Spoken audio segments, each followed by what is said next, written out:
kita makhluk ini terbagi dua, ada yang bahagia, ada yang celaka. Jadi makhluk yang bahagia, pertama dia membenarkan keberadaan Allah dan ketauhidan Allah pada kerajaannya ini.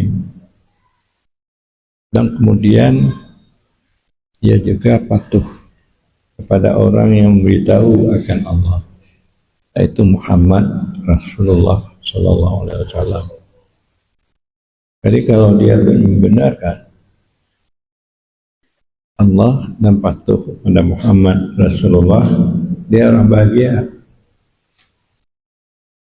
Lalu sebaliknya orang celaka, kalau dia mengingkari Allah dan mensyirikatkan Allah, tidak patuh kepada Muhammad, melaksanakan sunnahnya, maka dia ini orang celaka.